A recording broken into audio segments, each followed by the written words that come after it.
Hi everyone, Assalamu alaikum. Welcome back to my channel Sharmin Cooking World. I am a regular content creator. I upload video daily on YouTube. Please like, comment, share and subscribe my YouTube channel. Enjoy this video. তো বন্ধুরা আজকে আমি কি recipe করব সেটা আমি আপনাদের সাথে শেয়ার করব। আপনারা তো কলার বড়ি খেয়েছেন, কিন্তু আমি আজকে কলার বড়ি রান্না করব আমাদের চট্টগ্রামের স্টাইলে। তো এখানে কলার বড়ি নিলাম, আর হচ্ছে এই তো দেখতে পাচ্ছেন এইটুকু কলার বড়ি, 2টা পেঁয়াজ, একটা রসুন, একটা টমেটো, 10টা কাঁচামরিচ, 5টা শুকনো মরিচ। আর এদিকে হচ্ছে আমি 1 কাপ মসুরের ডাল নিলাম। মসুরের ডাল দিয়ে হচ্ছে আমি আজকে আমার বড়িটা রান্না করব।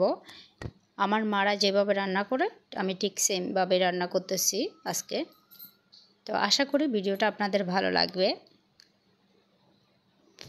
তো এই তো আমি কিছুক্ষণ পানি দিয়ে এগুলোকে ভিজিয়ে রাখবো। রান্না করার সময় ভিজিয়ে রাখলে তাড়াতাড়ি হয়ে যায়। তো এইদিকে হচ্ছে আমি সরিষা নিয়ে নিলাম। এখানে হচ্ছে আমি 2 চামচ সরিষা দিব। সরিষাগুলো আমি পানি দিয়ে ভিজিয়ে রাখবো। আর এই বড়ি রান্নার মধ্যে অন্যতম হচ্ছে মজার কারণ, সেটা হচ্ছে এই সরিষা বাটা যখন দিবেন, ও রান্নাটা সেই মজা। তো এখানে হচ্ছে আমি জিরা দিয়ে দিচ্ছি 2 চামচ, ছোটো চামচে 2 চামচ জিরা দিয়ে দিচ্ছি। আর এখন আমি হচ্ছে এগুলা সব ধুয়ে এখন কেটে নিব। এখানে আমি প্রথমে পেঁয়াজগুলো নিয়ে নিচ্ছি। এখানে আছে 2টা পেঁয়াজ। তো বন্ধুরা যারা আমার চ্যানেলে নতুন, যারা আমার চ্যানেলটা এখনও সাবস্ক্রাইব করেন নাই, প্লিজ আমার চ্যানেলটি সাবস্ক্রাইব করবেন, পাশে থাকা বেল আইকনটা অন করে দিবেন। এতে করে যখন আমি ভিডিও ছাড়বো সাথে সাথে আপনাদের কাছে নোটিফিকেশান চলে যাবে। আর যারা আমার চ্যানেলটি সাবস্ক্রাইব করছেন তাদেরকে অসংখ্য ধন্যবাদ। আমার একটা ফেসবুক পেজ আছে, আপনারা চাইলে আমার ফেসবুক পেজে ভিজিট করে আসতে পারেন। তো যদি আপনাদের ভালো লাগে তো প্লিজ একটা লাইক, একটা ফলো দিতে পারেন। বেশি ভালো লাগলে একটা শেয়ার দিতে পারেন। আমার পেঁয়াজ কাটা শেষ। এখানে আমি একটা রসুন পুরাই সবগুলো নিছি, রসুনের কোয়া। তো এগুলাকে আমি একটু কাটতেছি। তো এগুলাকে হচ্ছে আমি কেটে নিলাম, এগুলাও আমি এক সাইডে রেখে দিচ্ছি। এই কলার বড়ি যদি এভাবে রান্না করেন, আপনার মাছ মাংসের প্রয়োজন হয় না, এত বেশি মজা। মায়ের হাতের রান্না, ওফ কী যে মজা। যাই হোক, আজকে আমি রান্না করতেছি আর আমার মাকে খুব বেশি মিস করতেছি। কাঁচামরিচ হচ্ছে এখানে 10টা। তো দেখেন আমি এগুলোকে সাইজ করে কাটতেছি। আমি এখানে কোনো মরিচের গুঁড়া ইউজ করব না, এই মরিচগুলাই দিব।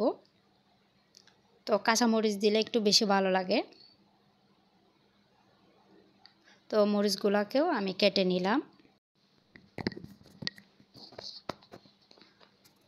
তো মরিচগুলো আমি রেখে দিলাম। এখন আমি নিয়ে নিচ্ছি একটা টমেটোটাকে হচ্ছে আমি সাইজ করে কাটতেছি।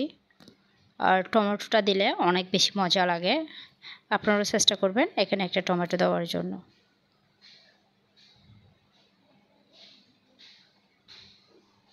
তো আমার টমেটো কাটা শেষ, আমি এক সাইডে রেখে দিচ্ছি। এখন আমি বড়িগুলো কেটে নিব। তো এগুলাকে হচ্ছে একটু পাতলা করে কাটতে হবে। এই যে এখানে যে আঁশ আছে, এটাকে আপনারা আঙ্গুল দিয়ে পেঁচাবেন, নাহলে ছুরি দিয়ে পেঁচাবেন। তো বাঙালি মানুষ আসলে ছুরি দিয়ে কাজ হয় না, হাত দিয়ে করতে হবে। যাই হোক, আমি এগুলোকে আগে চাকা করে নিব। জানি না আপনারা এই কলার বড়িগুলো কীভাবে খান। তো এই তো আমি এগুলোকে হচ্ছে এভাবে কেটে সবগুলো একসাথে কাটছি। এখন দেখেন এই যে এখান থেকে আঁশগুলা এভাবে আঙ্গুল দিয়ে পেঁচিয়ে এগুলোকে পরিষ্কার করে নিচ্ছি।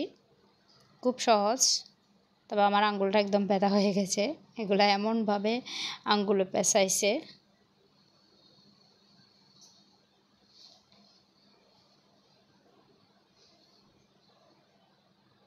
আপনারা কীভাবে এটা পরিষ্কার করেন অবশ্যই কমেন্ট করে জানাবেন, আর আপনারা কীভাবে রান্না করেন সেটা অবশ্যই কমেন্ট করে জানাবেন। তো বন্ধুরা আপনাদের কাছে একটা রিকোয়েস্ট, আপনারা আমাকে বেশি করে সাপোর্ট করবেন। আপনাদের সাপোর্ট খুবই দরকার। আমি সামনে এগোতে চাচ্ছি, জানি না পারবো কি না, আশা করি আপনারা আমার সাথে থাকবেন। তো এই তো আমি এগুলাকে ভিজিয়ে রাখছিলাম নাহলে এগুলো কালচে হয়ে যাবে। ফাইনালি আমি রান্নাতে চলে আসলাম। তো আমি একটা ফ্রাই প্যান বসিয়ে দিলাম। এখানে আমি প্রথমে হাফ কেজি পানি দিলাম, যদি প্রয়োজন হয় পানি আবার দিব। এখানে আমি দিয়ে দিচ্ছি 1 চামচ লবণ। লবণ পরে আবার দিতে হবে, তারপর আমি কম করে দিচ্ছি। এখন আমি দিয়ে দিব হচ্ছে হলুদের গুঁড়া। এই রান্নাতে হলুদের গুঁড়া একটু বেশি করে দিতে হয়। সরি, এটা হচ্ছে ধনিয়ার গুঁড়া। ধনিয়ার গুঁড়া দিলাম 1 চামচ। তারপর হচ্ছে হলুদের গুঁড়া দিচ্ছি। তো এক চামচ হলুদের গুঁড়া, 1 চামচ ধনিয়ার গুঁড়া দিয়ে আমি এগুলাকে একটু নাড়াচাড়া করে দিব। আবারও বলতেছি, 1 চামচ লবণ, 1 চামচ ধনিয়ার গুঁড়া, 1 চামচ হলুদের গুঁড়া। ঢাকনাটা দিয়ে দিলাম। যখন এই যে এগুলা গটগট করতেছে, তো আমি আবার হচ্ছে 1 মিনিট পর ঢাকনাটা তুলে নিলাম। এখন হচ্ছে আমি মসুরের ডালগুলা দিয়ে দিচ্ছি। চিটাঙ্গা মানুষ, যাই হোক, যতই সাধু ভাষায় কথা বলি না কেন, চিটাঙের কথা একটু মাঝে মধ্যে চলে আসে, কিছু করার নাই। এটা তো থাকবেই। তো আমি এখন ডালগুলা দিয়ে দিলাম। এরপরে হচ্ছে আমি এখন বড়িগুলা দিয়ে দিচ্ছি, কারণ এগুলো সিদ্ধ হতে বেশি সময় লাগে না।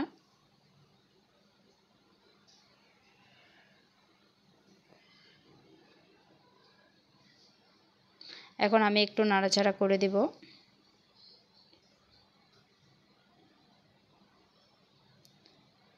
এখন আমি দিয়ে দিব হচ্ছে মরিচ, কাঁচা মরিচ, আর হচ্ছে টমেটো, একটু পেঁয়াজ, এগুলো সব দিয়ে দিব। দিয়ে এগুলো একটু নাড়াচাড়া করে দেব।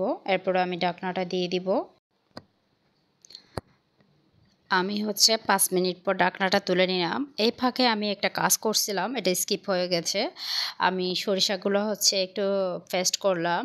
আর যে মরিচ ছিল ওখান থেকে 3টা মরিচ সরিষার সাথে দিয়ে দিলাম। অল্প একটু জিরা সরিষার সাথে দিয়ে পেস্ট করলাম। এই জিনিসটা স্কিপ হয়ে গেছে। যাই হোক, আমি একটা ফ্রাই প্যান বসিয়ে দিলাম। এখানে অল্প একটু তেল দিয়ে দিলাম। এখন আমি পেঁয়াজ, রসুন আর হচ্ছে এই যে শুকনা মরিচ, তেজপাতা এগুলা দিব। এগুলা দিয়ে হচ্ছে আর জিরাগুলা দিয়ে দিব। এখান থেকে অল্প একটু ওখানে পেস্ট করছিলাম। যাই হোক, এগুলাকে আমি একটু হালকা করে ভেজে নিব। আমি যখন এগুলা রান্না করছিলাম, আমার ছেলে বলতেছে যে গরুর পায়া রান্না করতেছি। ওর কাছে মনে হয় গ্রানটা এরকমই লাগছে। যাই হোক, আমার কাছে খুব ভালো লাগছে। তাই তো এগুলাকে আমি হালকা করে ভেজে নিচ্ছি। আপনাদের কাছে রিকোয়েস্ট থাকবে, আপনারা একবার হলেও আমার এই রেসিপিটা একবার ট্রাই করবেন। আশা করি আপনাদের ভালো লাগবে। তো এই তো আমি সরিষা বাটা এগুলা দিচ্ছি। এখানে কিন্তু 2-3টা শুকনা মরিচ আর অল্প একটু জিরা সাথে পেস্ট করছিলাম। তো সবগুলো একসাথে পেস্ট করছিলাম। যাই হোক, এগুলো দিয়ে আমি এগুলাকে একটু কষা নিব। ওফ, কি সুন্দর যে ঘ্রাণ আসতেছে! এটাকে আমরা বলি ফোড়ন।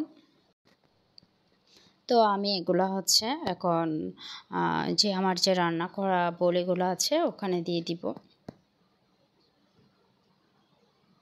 এখন এগুলাকে দেওয়ার পর আমার কাছে মনে হচ্ছে এখানে একটু পানি দিতে হবে, তো যাতে একটু ঝোল ঝোল থাকে, একদম যে বেশি ঝোল তাও না।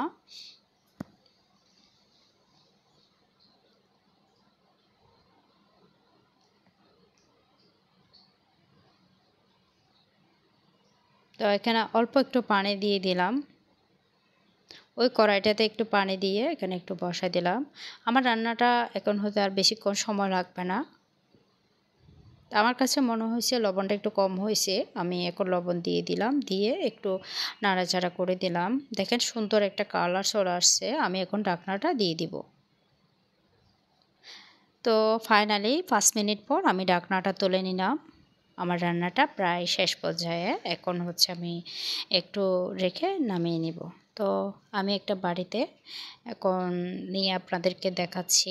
দেখেন, মাশাআল্লাহ, রান্নাটা অনেক সুন্দর হয়েছে। সুন্দর একটা ঘ্রাণ আসতেছে।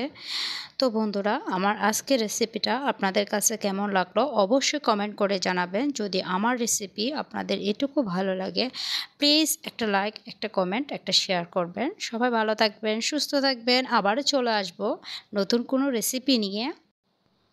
আজকের মতো এখানে বিদায় নিব। আল্লাহ হাফেজ। আসসালামু আলাইকুম রহমতুল্লাহি ওয়া বারাকাতুহু।